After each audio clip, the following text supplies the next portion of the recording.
Hi guys, இன்றைக்கி நம்ம movie ரிவ்யூவில் இன் யுவர் ட்ரீம் படத்தோடைய ரிவ்யூ தான் பார்க்க போகிறோம். இந்த படம் ஒரு அனிமேஷன் மூவி, நெட்ஃப்ளிக்ஸில் தமிழ் டபுள் அவைலபிளாக இருக்குது. மறக்காமல் செக் அவுட் பண்ணி பாருங்கள். இது ஒரு ஆக்ஷன் அட்வென்ச்சர் மூவியாக வெளியே வந்திருக்கு. இப்போ இந்த படத்தோடைய கதையை பார்த்துடலாம். இந்த படத்தோடைய ஹீரோ ஹீரோயின் 2 பேரும் அக்கா தம்பியாக இருப்பாங்க.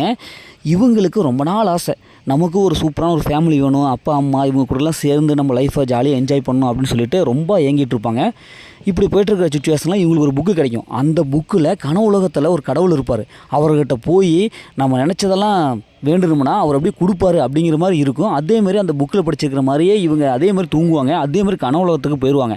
அங்கே போனதுக்கப்புறம் அந்த கடவுளை சந்திக்கலாம் அப்படின்னு சொல்லிட்டு ஒரு பாதையின் வழியாக போவாங்க. ஆனால் அந்த பாதையில் நிறையா சம்பவமெல்லாம் இருக்கும். இப்போ அந்த சம்பவத்தையெல்லாம் முறியடிச்சிட்டு எப்படி இவங்களை கடவுளை போய் பார்க்குறாங்க, அப்படி பார்த்து இவங்க நினச்சபடி அந்த ஆசை நிறைவேறிச்சா இல்லையா, இறுதியில் என்ன ஆச்சு அப்படிங்கிறது தான் இந்த படத்துடைய கதை. இந்த படத்துடைய பாசிட்டிவ்னு பார்த்தாவே இதில் வர்ற அந்த அனிமேஷன் தாங்க சும்மா வேற மாதிரி இருக்குது. கண்டிப்பாக குழந்தைகளை கவரும் வகையில் இருக்குது. ஒவ்வொரு கேரக்டரும் நல்லாவே எழுதியிருக்காங்க. ஃபஸ்ட் ஆஃப் ஆல் காமெடி நல்லா கிளிக் அவுட் ஆகிருக்கு.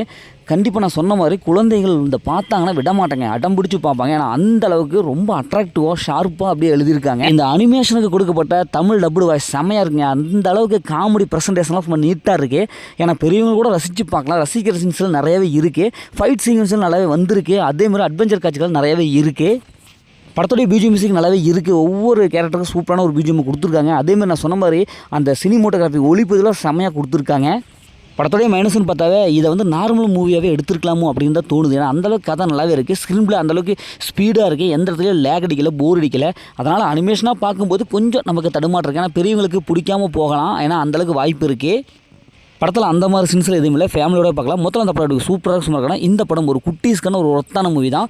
ஓகே, இதேமாதிரி அடுத்த ஒரு புதிய மூவி ரிவ்யூ சந்திப்போம்.